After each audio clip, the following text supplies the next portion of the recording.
this list is evidence that comes from the United States government, official, irrefutable documents.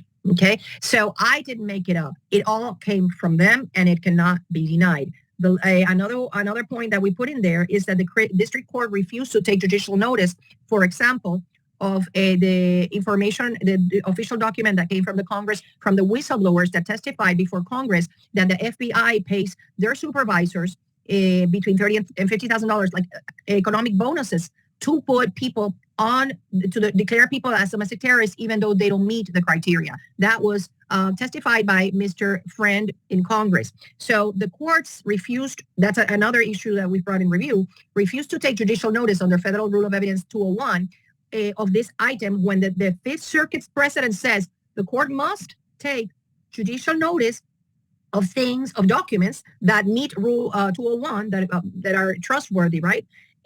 For the purposes of analyzing in a motion to dismiss in the context. And the DOJ constantly brings documents and asks the court at a pleading stage to take judicial notice for their benefit, right? But in this case, the court refused to take judicial notice of it, concluding it would constitute hearsay. And it is our position that's wrong, because the hearsay rule is when you are in trial. You cannot just accept a document without authenticating it and having somebody testify about its contents. But that's in a trial phase, not at a pleadings phase. So that conclusion contravenes Fifth Circuit precedent. Actually, if everything we listed there in these issues for review are what the district court concluded is opposite to the long-standing Fifth Circuit precedent. So those are the issues. Many of them are within 1 and 2. I also get an impression that all of these things were refused, and if the judge allowed just one, the rest would fall just like a house of cards. Just allow us just one of those things, one of those many, many, many things that you asked. You rejected all of them. And if you allowed just one, we wouldn't be having this conversation in the Fifth Circuit. So thank you, Anna, for this analysis. As I said, we broke it in parts. So the legal analysis is to be continued, but one thing is very clear. I can almost see the New Orleans skyline from here. This is where we are going to stop for today with the legal analysis. The defendants have until October 5th to respond, and we have 30 days to digest the arguments Anna is making in this meticulously constructed legal documents. So please take your time and process this information at your own pace. Listen twice. Listen with your friends, ask questions, post them on YouTube, Twitter, Substack. Substack now has a chat section, and I started a thread just for the legal questions. We are reading your comments. I personally love receiving your well-thought-out suggestions. After all, this is a product of teamwork and love, and not a one-way street. But of course, you know that. Yes, along those lines of the comments, and I am very grateful to all the positive comments and the prayers and the solidarity of all the targeted community that has come together. Without you, we can't do this. And to those that are very active in social media, I urge you, we want the media to pay attention to us. If you are rude or don't treat people with respect in social media, they're not going to respond to you. They're either going to block you or just say, "Oh, this person's unstable." So just try to when you address, and make comments, try to be kind and talk with facts, and most importantly, don't make it about yourself. This is about 400,000 in the United States and 6 million around the world. Don't make it about yourself, because it is more credible when you make the point on behalf of this huge amount of people that are suffering. That interests the media more than just one person. That's my 2 cents, Len. But wait, there's more. When you thought the legal update was over, we have a surprise from the country of India. The Indian Express reported on August 7 of this year that the Karnataka High Court has directed the government center to investigate the possibility of Havana syndrome in India within 3 months. Have you heard about it, Anna? I have not, but I did see a cell tower up in flames 2 weeks ago. They put it in social media. It seems that people are getting fed up with what's happening. And it was impressive. Here's how it happened. The petitioner had approached the court requesting a writ of mandamus, sounds familiar, for an inquiry on Havana syndrome in India and the prevention of high-frequency microwave transmission. So I actually got hold of the original court documents. So the High Court of Karnataka on 27th of July of this year, the complaint was filed by this gentleman against a Department of Telecommunications in India. And this is what the order says. This is a strange case where the petitioner has scripted in his principal prayers is as under.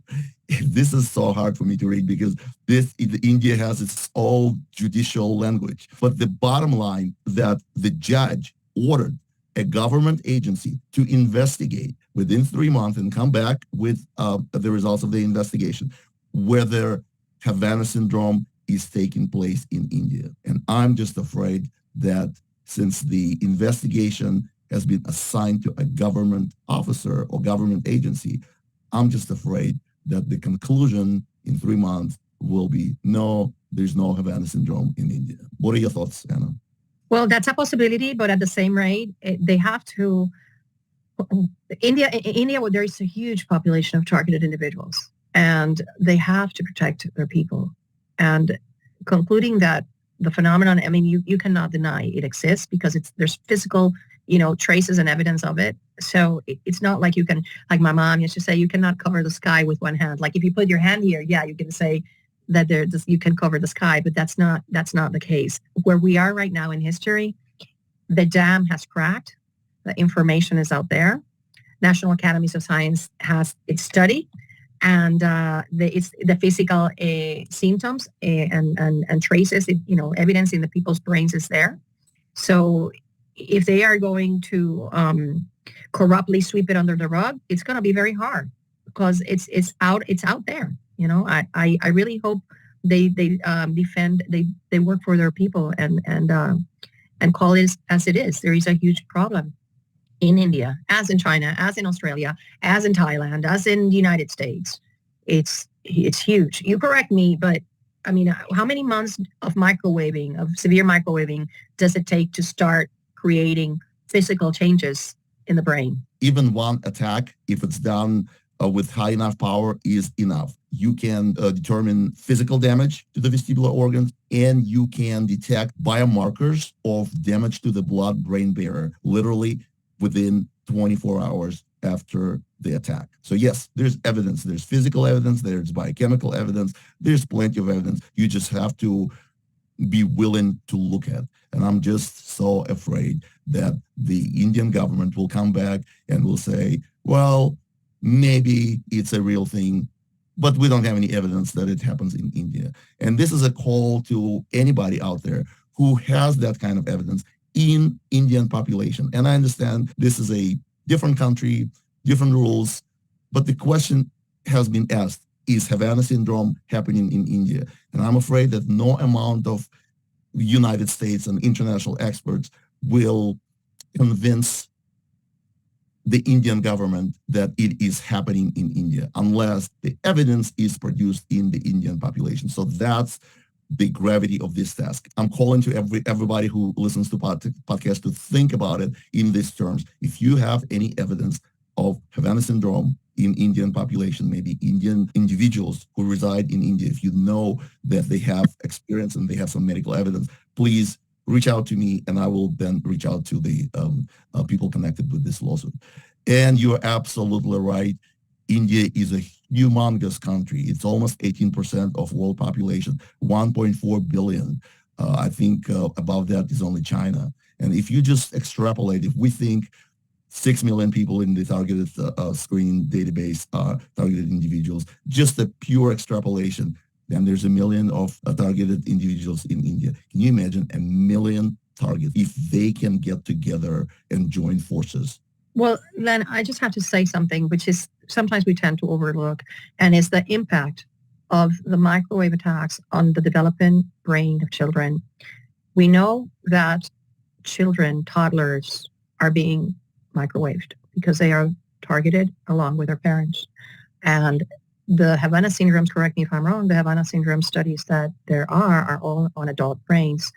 But I just can't fathom the cumulative damage to children. I mean, what is going to happen to the brain of a child, a developing brain that is being microwaved every day? That is a terrible thought. They clearly, if the damage is done to a developing brain, it just will never achieve its full potential. And it is frightening, it is terrible, and it is extremely disturbing. So very good point, Anna. Another reason to fight. Speaking of large countries, the largest country in South America, of course, is Brazil, with its population of 216 million people. So let's talk to our first ever ambassador of targeted justice to Brazil, Dr. Valdemir the Oliveira. Valdemir? Oh, thank you, Len. Thank you. And a wonderful intellectual work you guys are producing. It requires so much effort. It's unbelievable what you guys are doing. And this is so important to share here in Brazil. We need to inform people about this. I met several people on the internet that claims to be targeting individuals. Yesterday night, I just received another one. Imagine now that I'm going to be ambassador. It's an honor, and I will be fighting for that for sure. But before, I just going to show one T-shirt here. You're going to understand that. Before I get the T-shirt that Anna gets, which is wonderful, I want to show this T-shirt here. You're going to understand later in my presentations why do you wear this T-shirt now. There's a purpose for that. Let me give a little background about the ambassadorship program that we conceived. When we realized that our website, targetedjustice.com, is not being accessed from the countries known for their extensive targeting programs, countries like Japan, Malaysia, India, Brazil, we asked an internet expert, how could this be remedied? And he suggested translating the website into their respective languages and using a country-specific website host. Of course, we cannot do it alone, and that's exactly how the ambassadorship idea was born. Soon, residents of Brazil will be able to access targetedjustice.br, which will be in Portuguese, thanks to the effort of Valdemir. So thank you for that. And Valdemir, you have an impressive resume. You have PhD in marketing from the Manchester School in the United Kingdom. You speak with confidence. You understand what's going on. I know you have prepared a presentation. I would like to listen to your presentation, and then I would also hear about certain highlights in your targeting history. Please go ahead with the presentation. I prepare one slide with a little bit of background about what's been happening to me in the since 2010. So I would say the last 13 years, I was living in England between 2005 and 2014, 15. So it was a difficult time, and let's see what happens. So how it all started. Last quarter of 2009, I must say before that I was having a wonderful life in Britain between 2005 and 2009. I was married, I was studying, I did an MBA, so I did a master, and after that, very nice, wonderful life. But then I entered the PhD at the University of Manchester, and the last quarter of 2009, I must say that's the only thing I can think of that must be the reason why I was put in the radar. So I signed a list of Arabic speakers during the PhD director's presentation at my university in Britain, thinking it was for a gathering event. So at the time, I was watching the presentation, and okay, I'll list here names, Arabic names. Why Arabic names only? Okay, let's sign. I know these people, so maybe they're gathering together. So I have friends that are Arabic speakers. So later, on 27th of December, my wife and I were at Heathrow Airport, Terminal 5, London, coming back from Stuttgart, Germany, Christmas time. A man of average stature and Indian origin wearing a turban passed in front of me in the lounge 3 times, back and forward, staring at me. I noticed that, and I saw he started to follow me from the lounge to the gate to Manchester flight at night, so from London to Manchester. He then sits beside me in one side, and my ex-wife was immediately approached by an airport operator on the other side, asking loads of questions about us. Then the man picked up our flight and followed us to Manchester. I suspect, well, a passenger wouldn't do that. Any passenger, any terrorist. I suspect he was undercover police officer from Heathrow. So undercover police officer from Heathrow is a Scotland Yard. and Scotland Yard, perhaps from the special branch SO15 intelligence office. They are the ones responsible to understand what's going on in an airport. And 2 days before, on the Christmas day, there was an attempt of a terrorist attack in a flight from Amsterdam to Detroit. So MI5 announced on that particular time an imminent threat of attack nationwide. So what happened is the police was all over the place. They were everywhere. And these guys were undercover in very challenging situations. And I got that kind of situation. So I realized I was being followed. So I wrote a petition to IPT, Investigatory Powers Tribunal, which was a watchdog from the police, stating, oh, this is just too much. I have a normal passenger, I am honest, and I have never had any criminal background. What's happening with these guys following me? And then they dismissed. They said, no, we have no reasons to believe there's anything of the kind you're suggesting. So they dismissed. Okay, there we go. 2010, 2014. February 2010, I heard a voice in the head for the first time. I noticed that, but I didn't give too much attention. I just say, oh, something weird. And in May, I started to be followed in streets by some people. At some point in the first semester of 2010, I received, oh, that's terrible. What happened next is just terrible. I received a link from a website suggesting adult encounters. I inadvertently clicked on the link and a photo of approximately 7 naked children aged between 7 and 10 years appeared in my screen. I was appalled and shocked, and I closed it immediately. So it's weird that this situation happened in my life. I'm 52 years old at the time. I was 40. I never had any kind of problems like this before. Where on earth this link came from? So it took me 10 years to identify the owner of the website. And I know him now. I know that he was responsible for the website, and he has to explain things in court later. The website is just a white label platform that he produces for someone else to explore the situation. Not much after that, I start to hear derogatory comments apparently coming from the neighborhood. I thought it was from the neighborhood anyway. I didn't have a clue about that at the time. But guess what? They were talking about the photo. What a coincidence. The guy is talking about the photo, the voices that I start to hear. Was not that something weird? Something that should be just known by me? How could on earth someone else knowing that? So that was between 2010, 2014. Then it came the overt surveillance part. Between 2011 and 2014, I started to hear lots of voice all the time, everywhere. And remember, I was doing a PhD. I was trying to cope with the challenges of a PhD. So I was hearing, oh, he's a pedo. Oh, he has to go to jail. That's it. All kinds of voices. So I have to interrupt my PhD. I interrupted 3 times on this period. And my supervisors were wonderful. They gave me very nice support. Unfortunately, one supervisor passed away without knowing what's going on, what this is about. He was appalled what I said. So I was in distress, and I came back to my home country in August 2011 in a short break in order to have an appointment with a psychiatrist. Guess what the psychiatrist told me? Oh, you're hearing voices, so you must be having a delusional disorder.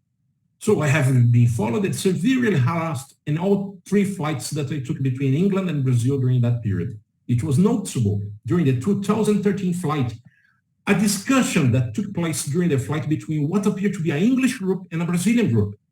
They surrounded me, they sit all over me, around me on the flight, and walk in the airplane. So I'm not referring to voices that are hearing during the airplane. I'm referring to what I saw. They walked from the front of the plane and came back to my area, and a Brazilian lady told, oh, I don't like this guy, but he's innocent. Let's interrupt this flight. And then an English guy said, no, we cannot discuss this in the airplane. You're going to go ahead with this, don't you? So they kept that the kind of discussion. I was, what's going on here? What kind of situation is this? Who are these people? Well, they talk about some private issues about myself. So in 2014, my wife had just enough. She had too much, and she asked for divorce 3 months before my viva. So my supervisor just asked me, oh, come on, want to interrupt again? No, I have to finish. It's terrible. I'm depressed. It's horrible. I lived with 22 years with my ex-wife. So I didn't want that to happen, but I understand what's happening. It's too much for her. So let's follow life and see how it goes. And then in 2015, I got my PhD. Despite all the voice in the head, I returned for good to Brazil. In 2016, the voice changes from English speakers to Brazilians. Weird, isn't it? If you were a schizophrenic, how come on earth that the voices change language all of a sudden? And this coincidence with the time that you change country was not that interesting. Between 2015 and 17, it was the worst period of my life. I never had anything like that before. I started to consider suicide. I told my psychiatrist, and my psychiatrist ordered hospitalization because I couldn't have a place that I could stay calm. I tried to go out and I hear the voices. I tried to stay at home. I just hear the voice during the night. I was afraid to go to bed. So I have no place to stay calm. And my mother, an 18 years old person who has health issues, started to cry, and the guys didn't stop. They kept going. They kept harassing. She was watching, witnessing my situation and cry all the time. Imagine how cruel is this? And I visited the psychiatric hospital, but the people there was much worse than me. I thought, no, I'm not going to stay here. It's not healthy for me, and I'm going to bounce back, and I'm going to stay at home. Fortunately, I live with my parents in a wonderful place here in the countryside. So I started to adopt my life to a kind of targeting individual style of life. So as I moved to a rural area, I got just less stressed, and I started to get engaged myself with this situation in order to try to understand what's going on. So I think the recovery comes between this period, 2018, 2023. During this period, I learned about the term gang stalking, and I started to search for explanations. I made a great deal of progress since then, understanding everything about the TI program. I spent twice as much time studying the TI phenomena as I spent doing my PhD. So it has been 5 years that I have no more episodes of irritation, despair, and panic attacks. And however, the voice 2K, paradoxically, increased severely 24/7, and I became less responsive to the voice's attacks. So what happened is, as soon as I get resistant to the provocations, to the attacks, they increase the severity of that. And I asked my psychologist, my psychiatrist, is it not weird that when you get better, you hear more? And by the way, the voice doesn't stop after any medication. Try anything, it doesn't stop. Like Dr. John Hall said, people who are targeting individuals doesn't respond to medication. And here we go. I have here, as you can see, it's from Amy Odo, subliminal acoustic fingerprint. Amy is doing a great job for Icator, our counterpart in Brussels. So I recorded my audio and sent to her, and she said, oh, definitely you have something here. We have plenty of conversations between criminals in your audio. And then we have almost 10,000 verbatim. So here's an evidence that Amy is working for the court case in Europe that shows how a way to track V2K. So now I'm going to show something that you're going to find very interesting. So I was back in Brazil, and here we go. A manual of psychological operations from the Brazilian Army.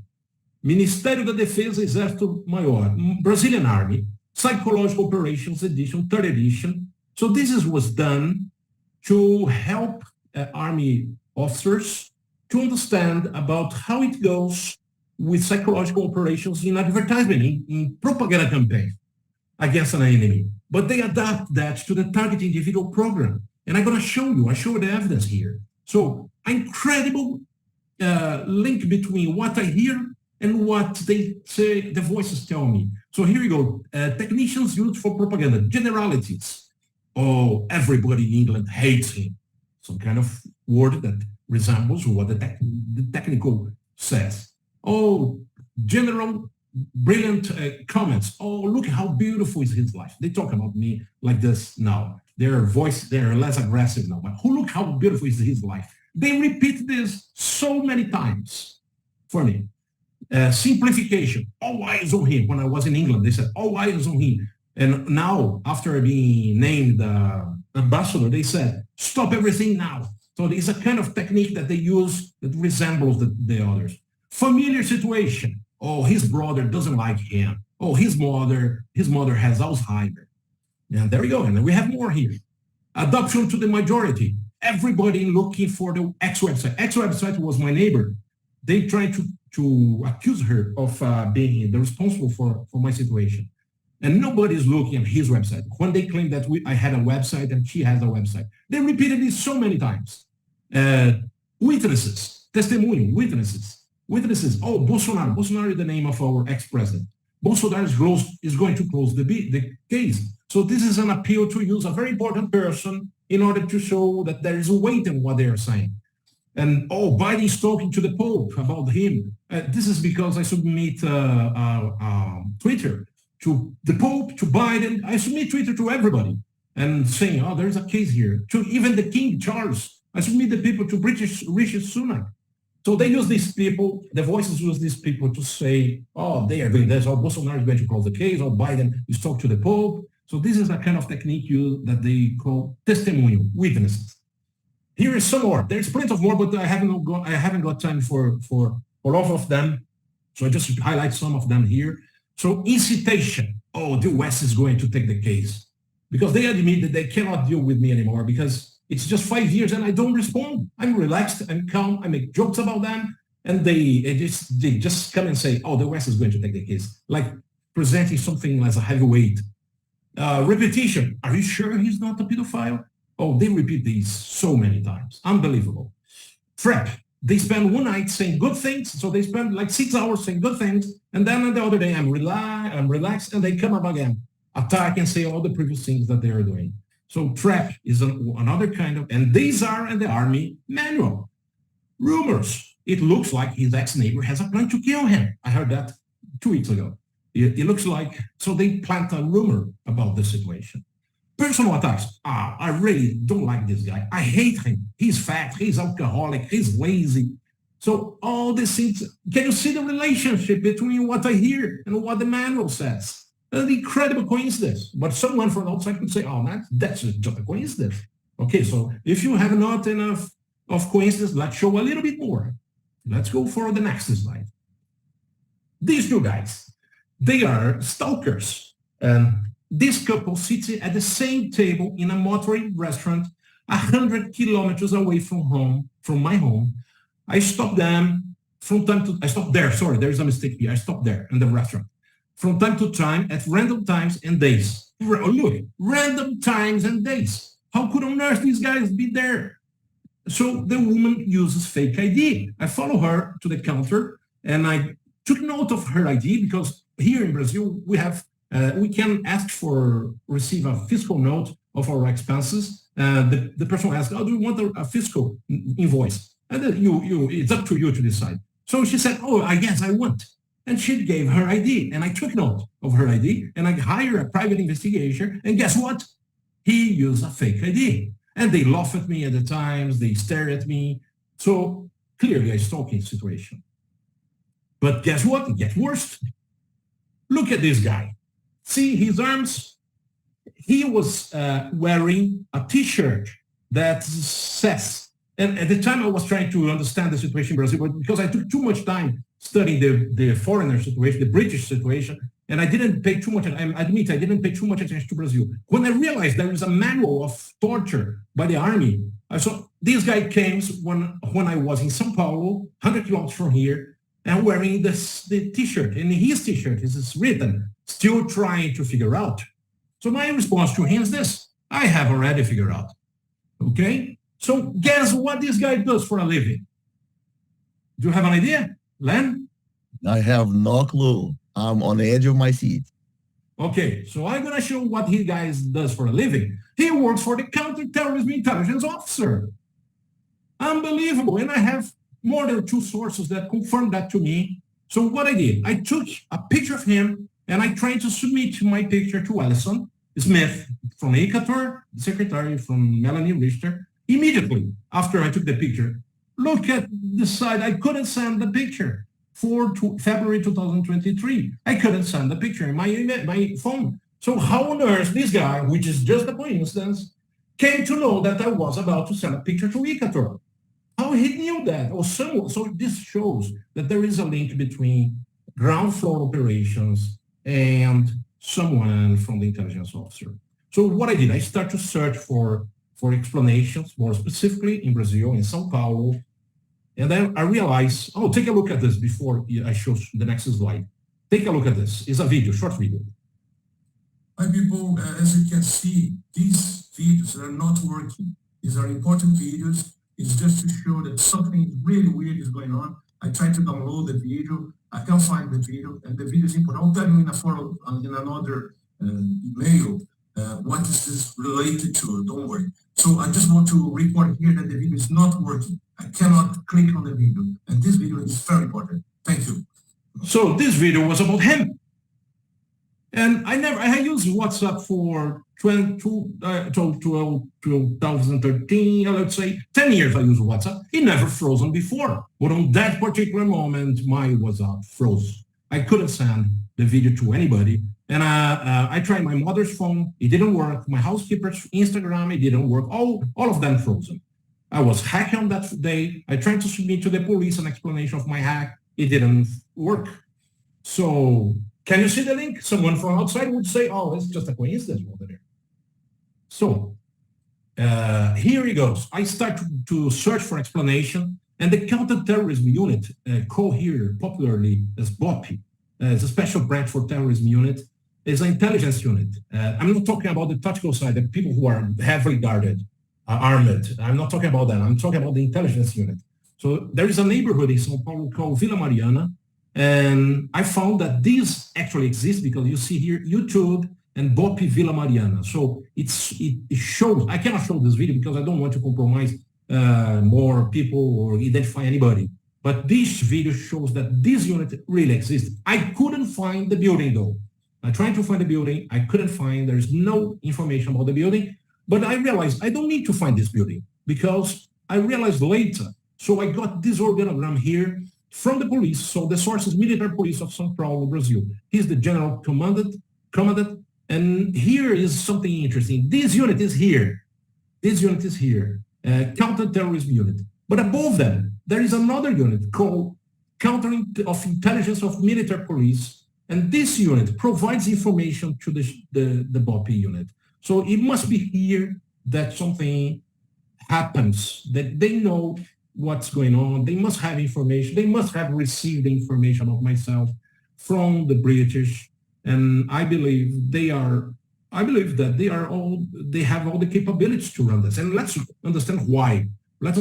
So I put here a slide that shows the link between the FBI and this terrorist unit, counter-terrorism unit.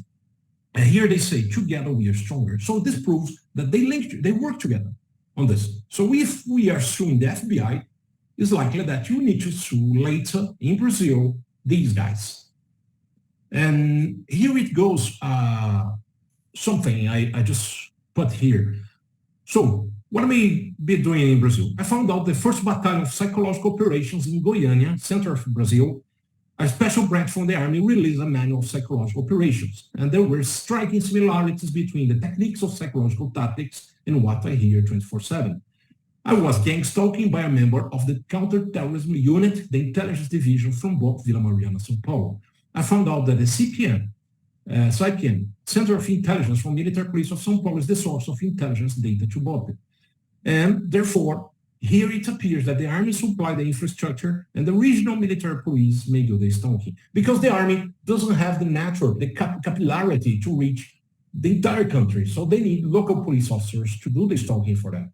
So that's what's maybe going on. And in conclusion, I would say, I'm not stating that the military police definitely carries over the TI program in São Paulo, but they are the only actors in the ecosystem which have the capability to do so. Because of a culture of high secrecy, nobody knows what's going on there, a limited budget, more than 1 billion real in 2023, a limited personnel, thousands of police officers working for the corporation, highly guarded building that protects from outside inspection without supervision, high disciplinary protocols which penalize whistleblowers. So I ask myself many times, Why these people never gave up talking? Oh, this is okay. We can say there's automated, but there is a level of live comments as well. And they never stop. They work in shift. Only the police can have this kind of situation, not criminals from outside. They don't have the discipline to go and keep the situation going. So they are high disciplinary protocols that penalize whistleblowers. They're dedicated personnel who spend years building a career and have financial compensation and stability for them and their members, family members. They have access to state-of-the-art surveillance technology. It's wrong here, technology. They have national reach through each police unit on every county, but with local presence. And they have an international network and partnership with FBI, Scotland Yard, and many other international law enforcement bodies. So it must be the best actor to propagate this TI program, to establish this TI program. There we go. Bernd, with you. Thank you. Thank you very much, Valdemir. Your story has really some key elements.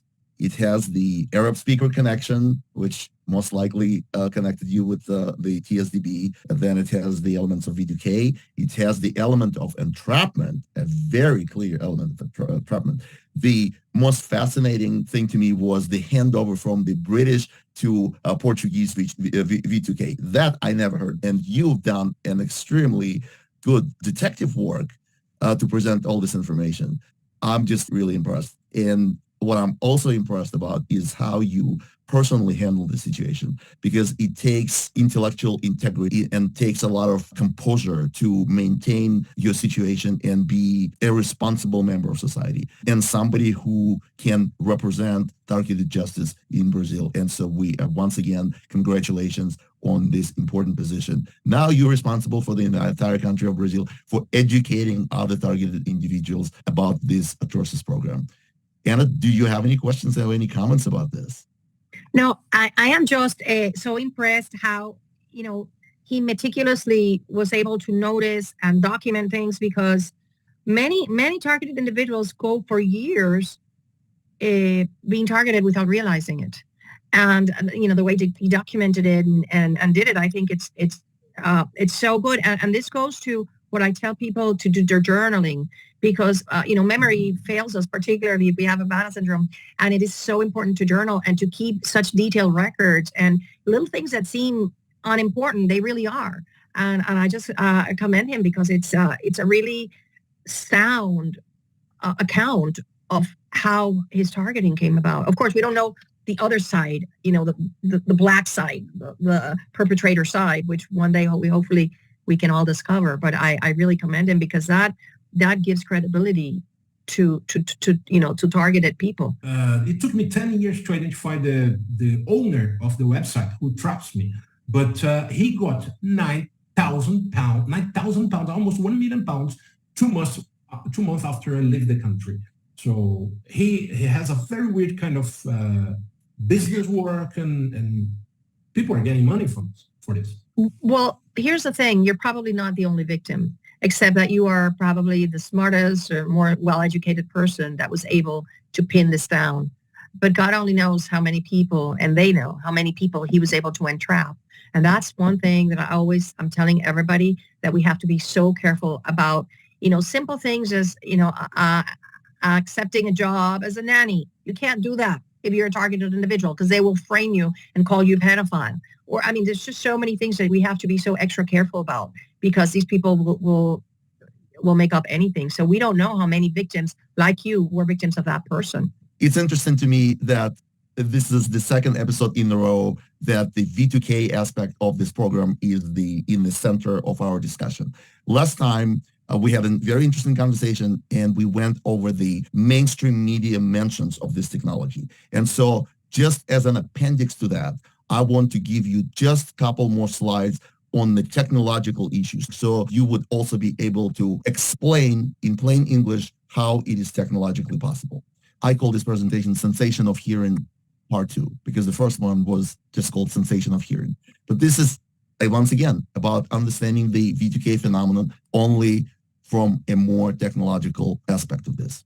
The centerpiece of V2K technology that we mentioned on Targeted Justice website all over, and it's in all the writing, everybody knows about it, that the basic technology is described in the 1988 patent number 4877027. And here's the first page of it. So this patent talks about using microwave range radio waves in the range of between 100 and 10,000 megahertz. And I want to remind you that acoustic range, the audio waves that we hear, they also have frequency, but they're in the frequency between 20 and 20,000 kilohertz. So the difference between kilo and megahertz is 1,000 times. So at that frequency range, they're no longer audible. However, you can use them in a modulated form. The Frey effect that we talked about in the last episode talks about modulated and pulse microwave effect, that it does produce a sensation of hearing. And this patent also talks about modulation of microwaves. It's not just the microwaves that produce this effect. The waves have to be modulated. There are two main waves how they can be modulated. It can be modulated to add bursts and pulses, and it's pretty self-explanatory that it's not a continuous wave. It comes in bursts and pulses. And the second type of modulation, which is a little harder to understand, this is why I included the next slide, it's a modulation of a waveform.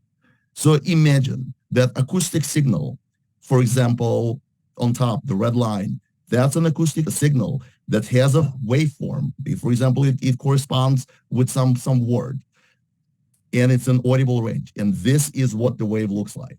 Then in the middle, you see a microwave. The frequency is much, much, much faster, like 1,000, the frequency is 1,000 times higher. But then you can modulate and imprint that audible acoustic signal onto this microwave and change the shape of this microwave, making it a modulated microwave. And that's what produces a V2K, a hearing effect, a sensation of hearing without having an acoustic sound. I hope I explained it in a way that you can understand, you can use in your conversations, that you can educate your psychiatrists, physicians, anybody. How is it that you can hear a microwave? You can hear it because of the modulation of these microwaves by producing bursts, pulses, and the shape of the wave. So now, after this presentation, can you explain how V2K works? Valdemir? Absolutely. And I have here with me, what you can see here is a spectral analyzer. I learned with Richard Lighthouse, looking at the website, and I got a 400 megahertz signal here that is not allowed to have the signal in the mainstream. So I got in my direction, come from the cell tower. So I did some analysis, and they stopped transmitting, strangely, they stopped transmitting on 400 megahertz. They started to transmit on the same signal of my Wi-Fi, 2.4 gigahertz. Correct, Valdemir. It's very hard to jam a signal because the frequency of the carrier wave, of the wave that carries that signal, almost doesn't matter. This patent talks about between 100 and 10,000 kilohertz, but it can be in gigahertz. It can be basically the frequency of the carrier wave almost doesn't matter. What matters is how it is modulated. It is modulated into pulses and the shape of the wave. And that is the takeaway message from me. I hope now everybody can understand the technological aspects of V2K and explain it to your relatives, to your loved ones, to your friends, and be understood. So our show is coming to an end. Our awesome show is coming to an end. And I would like to hear some final thoughts from Anna and Valdemir. Anna, why don't you go first? Well, again, I want to thank you for my weekly, for this weekly show that is so important to all of us because it has the purpose, it has served the purpose of explaining why we should all be hopeful that we're going to be free very soon. The people behind this program never fathomed that the truth would come out. And it has come out in so many ways, particularly this week. As you know, Greg Reese published a report on targeted individuals that has had, yesterday it had over 384,000 views. And so did the group Anonymous. They sort of used some of his clip without his authorization, but they put it out there. And the important thing is that yesterday, the PACER system for the Southern District of Texas, it was having problems. I believe that it could be either hacking or other people think it's that because so many people were looking up our lawsuit. Either way, what's important is that the word is getting out there, the dam has cracked, and there is no stopping the deluge of the truth, which is going to set us free. And I'm just relishing on it because I know what's going to happen with the help also of the boots on the ground, the grassroots organizing of the targeted community. Continue sending your letters to the cell tower companies. Continue. We're going to start the churches now. It's every single one of you out there is like, it's our ambassador. And we need to, like you say, explain to friends and relatives in cool, collected, this is a matter of law. It's a question of law. Innocent people should not be on a terrorist database placed there secretly without giving due process and opportunity to confront the evidence against them, and the opportunity to be removed from a list that defames them. So that's my long, short message. Thank you, Len. Thank you, Anna. I can't wait to hear your final words, Valdemir. Your presentation really impressed me. It was a wonderful experience to see you present. So, Valdemir, please, your final thoughts. Thank you, Len. Thank you, Anna. I think with the ambassador, which is an honor, comes responsibility. And I wasn't ready for that before. So maybe some conspiracy. The world is conspiring to help us because, to be honest, I couldn't figure out these things just some months before. And you came, appear, we met each other from Ecator, the website, and in a meeting, and you said, I said, Len, you're doing an amazing job, and you invited me. So I thought, I'm ready. I'm ready to face that. There is some costs, however. My parents are scared. My mother is a little bit concerned about being exposed. My father doesn't understand a bit what's going on. He asked me just about before the website that, are you sure you're going to get the right things? You're not concerning. So we have costs at the family level, but we have to go beyond that because we have a mission. And I found my mission on earth for my life. I want to fight for exposing what the criminals, the elite are doing, what these corporations are doing. It could be much worse. And I don't want to see my nephew, which is a 3-year-old boy, facing fascism later in life, who has no concerns about life of beings and well-being. So we have to fight now. And I'm ready for that. I accept your challenge to host a podcast here in Brazil, although I have no skills like you at your level. I'm far away from that, but I'm going to get there. And we're going to host a podcast here, going to invite people to have a channel and for a reliable source. Thank you, Len. Thank you very much, Valdemir. That's such an inspirational message. It mirrors my thoughts about how things happen for a reason. Anna and I like to use the word synchronicity. Things happen when they have to happen. I met you exactly when I was supposed to meet you. And thank you for accepting this challenge. Sometimes you don't find the purpose, the mission finds you. And thank you for accepting this challenge.